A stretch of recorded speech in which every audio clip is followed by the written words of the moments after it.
सिरोही का एक गौ तीर्थ जिसे अर्बुदा गौशाला के नाम से हम जानते हैं और इस अर्बुदा गौशाला का ये गौवंश, हालांकि इतना ही गौवंश उधर भी हम आपको बताएंगे, लेकिन अलग अलग जगह गौवंश है और ये गौवंश को आभास हो जाता है जब भी कोई हरा चारा लेकर आता है। हम यहाँ देख सकते हैं पिछले कुछ दिनों से लगातार इस तरह से हरा चारा डालने वालों की समझो होड़ लग गई है और ये देवनागरी सिरोही की विशेषता है। ये सुंदर तीर्थ है, सिरोही का सबसे बड़ा तीर्थ है अर्बुदा गौशाला, जहाँ पर लगभग 800 गौवंश है। सरकारी देखरेख में गौवंश चलता है, लेकिन हम हमेशा कहते हैं कि राज, समाज और भामाशाह ये जब तीन मिल जाते हैं, त्रिवेणी संगम हो जाता है तो उसके परिणाम ज़्यादा अच्छे आते हैं। गोवंश को हरा चारा चाहिए होता है। आज हम यहाँ देख सकते हैं भारत विकास परिषद ने, देवनागरी सिरोही ने अपना ये सामर्थ्य दिखाया है और इधर यहाँ दो संस्थाएं आज पैरेलल काम कर रही है, उनका भी आज हम जिक्र करते हैं। सिरोही होलसेल सब्जी और फ्रूट मार्केट, यहाँ आज ये कई ट्रॉली चारा को हम देखेंगे और यहाँ अलग अलग जो संभाग बने हुए हैं, नंदी का अलग संभाग है, गायों का अलग क्षेत्र है, बीमार गोवंश अलग रहता है, यहाँ छोटे छोटे बच्चे जिनको टोगड़ा कहते हैं वो अलग रहते हैं। लेकिन एक दो ट्रॉली और आएगी, हमारे साथ में नरेंद्र पाल सिंह जी हैं, उनसे भी हम राय लेंगे।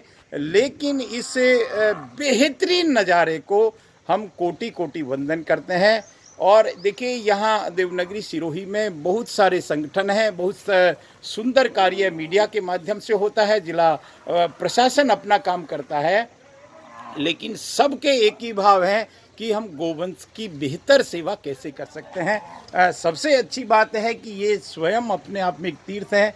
सिरणवा की पहाड़ियों के तलहटी में विशाल क्षेत्र में फैली हुई, जिसको हम 5000 बीघा कह सकते हैं, और सिरोही के समीपस्थ, सिरोही के बहुत निकट है ये गौशाला। लेकिन फिर वही सवाल खड़े होंगे कि ये इस तरह से एक एक ट्रॉली, दो ट्रॉली या 10 ट्रॉली चारा लाने से भी काम चलने वाला नहीं है। हमको ये प्रयास जरूर करने चाहिए, प्रशासन को ये प्रयास करने चाहिए, या कोई भी व्यक्ति इस तरह के प्रयास करे कि इसकी 1000, 2000 बीघा में अगर हरा चारा उगाया जाए तो आज 800 गोवंश रह रहा है, लेकिन 800 की जगह 8000 गोवंश रह सकता है। ये समर्थ गौशाला है, जिले की सबसे बड़ी गौशाला बन सकती है, सबसे खूबसूरत गौशाला बन सकती है।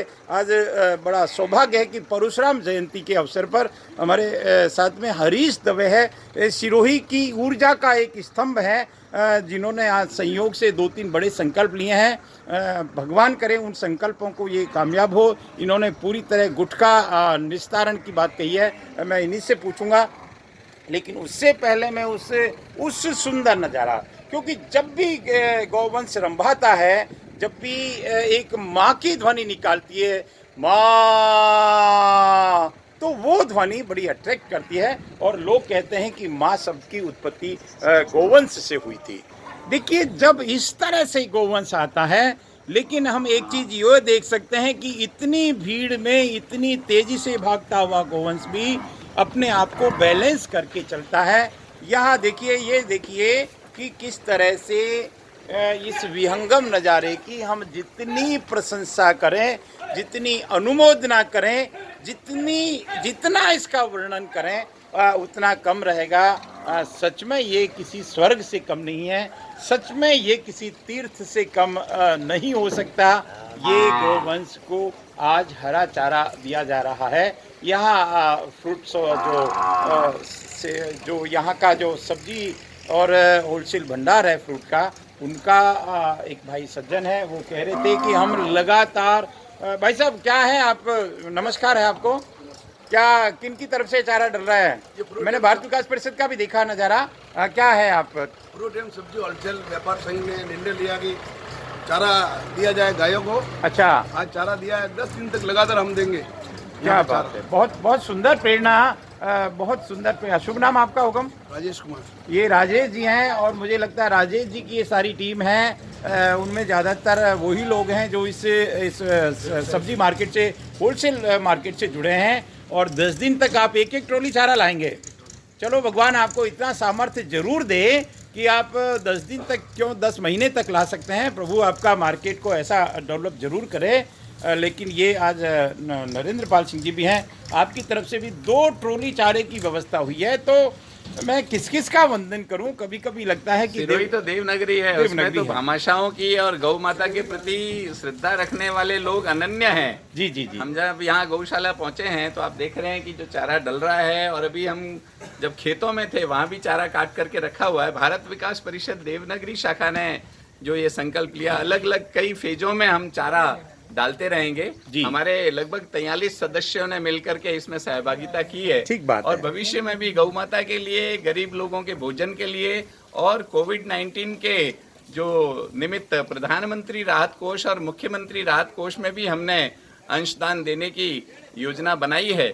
सोमवार तक प्रशासन के माध्यम से हम उसको वो भी कार्य करेंगे। नमन। चलिए, बहुत खूबसूरत। हमारे हरीश जी, भाई साहब, आप कुछ कहेंगे आज इस मौके पे, क्योंकि आप लगातार इस तरह का संघर्ष के लिए जाने जाते हैं।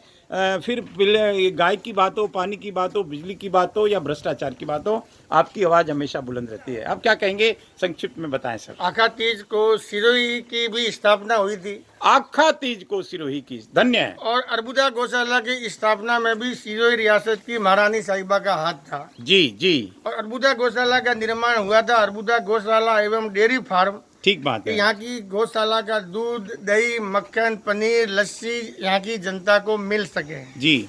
बनने के इसके पहले अध्यक्ष थे गोकुल भाई भट्ट। ठीक है। और मेरा भावनात्मक रूप से जुड़ाव इसके लिए कि नगर परिषद में मेरे पिताजी के बड़े भाई चंपालाल जी दवे, जय हो, तब यहाँ पे प्रबंधक थे जी। लक्ष्मी शंकर, रेवा शंकर कापड़िया स्वतंत्रता सेनानी इसके सचिव थे। जय हो। पुखराजी सिंह जी इसके मेंबर थे और इस प्रकार से अनेक मेंबर थे जी। 10 साल तक तो यह गौशाला 6-7 ढंग से चली। शुरुआती 10 साल। हाँ। ठीक है। उसके बाद में ये ढंग से नहीं चली, बाद में ये बंद सी हो गई। उसके बाद में अनेक विधायक आए वगैरह आए, लेकिन इसकी तरफ किसी ने ध्यान नहीं दिया। ठीक है। मैं पहले मुंबई में था जी। यहाँ पे आने के बाद जब इसका इतिहास को जान करके इसको बंद पड़ा हुआ देखा और शहर के अंदर गाय भटक रही थी जी, उसको देखते हुए जब प्रशासन के अंदर लगातार कई लोग भी सीनियर सिटीजन इन गायों से, सांडों से घायल होकर मृत्यु को पा गए थे जी, तो प्रशासन पे दबाव बनाया। नगर परिषद के पास में नगर परिषद की जमीन नहीं थी। ये 2013 की बात हाँ, है। और यहाँ के कलेक्टर साहब थे बी श्रवण कुमार जी और ओम प्रकाश जी विष्णु एसडीएम साहब ने लोक अदालत का भी फैसला हुआ था कि अगर शहर में कोई भी गाय आवारा पशु घूमेगा तो उसकी जिम्मेदारी नगर परिषद और जिला प्रशासन की होगी। तब एक व्यवस्था के तहत यहाँ पे सिरोही में भटकने वाले गोवंश को लाया गया। जी जी। फिर दानदाता भामाशाह के सहयोग से कुछ जो भी प्रकार की व्यवस्था थी वो आज तक चल रही है। अभी यहाँ पे 750 गोवंश है जी। अभी भी आप देख रहे हैं जैसे ये धूप में खटिया से जैसी ये व्यवस्था बनी है जी। लेकिन जितनी इसके पास में इसको अपडेट करने की जरूरत है। और इस गौशाला में अभी पिछले 10-15 दिन से देखा जा रहा है कि दोनों टाइम में यहाँ के दानदाता भामाशाह गोभक्त नित्य रोज 1, 2, 3 ट्रॉली हरा चारा दे रहे हैं और इन गायों का इस गर्मी के अंदर एक ऐसा भोजन मिल रहा है जो उनको पच सके। वरना पॉलीथीन खा के आई हुई गाय जब यहाँ पे खाकला वगैरह खाती है में दिक्कत तो उनको दिक्कत आती है और आबरा चढ़। सर, आपकी एक इच्छा रहती है कि सिरोही में जो गोवंश भटक रहा है उसको भी यहाँ लाया जाए, इसकी तो आवश्यकता है आपके हिसाब से? हर कोई गौशाला खोलना चाह रहा है, कोई गौशाला के लिए जमीन मांग रहा है जी। तो जो गौशाला खुली हुई है जी और यहाँ के जो गोवंश भटक रहा है, अब सिरोही में इतने तो नंदी घरों में पैदा नहीं हुए, ये सभी नंदी गौशालाओं के छोड़े हुए हैं। ठीक है। जितनी भी समृद्ध गौशाला है उनके अनुपात में उतने नंदी वहाँ पे नहीं है। ठीक है। और ये नंदी लोगों की क्रूरता के भी शिकार होते हैं क्योंकि जब इनको कहीं पर भी ये मुंह मारते हैं तो इन्हें फिर कुल्हाड़ी से मारा जाता है। सबके पैर घायल है। So sad. नंदी गौशाला पिछली सरकार का लक्ष्य था जी। दुर्भाग्य है कि यहाँ के मंत्री भी रहे जो गोपाल राज्य मंत्री सबसे पहले बने, लेकिन वो भी ध्यान नहीं दे पाए और अभी के भी विधायक जी के इस बारे में ध्यान देंगे, राज्य सरकार ध्यान देवे तो ये गौशाला जिसकी भूमि 5000 बीघा एक समृद्धिशाली गौशाला बन सकती है। जैसे नरुका जी आप राज समाज और भामाशाह की बात करते हैं, सिरोही के अंदर दानदाताओं को भी कमी नहीं है। अब जिला प्रशासन को इसका एक सही बोर्ड बना करके सही रीति नीति में इसको एक एनजीओ के हाथों में सौंप करके ये चलाए तो ये गौशाला समृद्धिशाली गौशाला बन हरीश सकती जी, है। आपकी भावनाओं को हम सादर वंदन करते हैं। आज का नज़ारा निस्संदेह बहुत खूबसूरत है और इस तरह के नज़ारे को देखने के लिए हम समय समय पर आते हैं, लेकिन हमारी भी ये इच्छा है कि ये एक बहुत बड़ा गौ तीर्थ है। सिरोही की छोड़िए, राजस्थान की सबसे सुंदर गौशाला, समर्थ गौशाला ये है और बन सकती है। जय गौ माता, जय सिरणवा, जय अर्बुदा।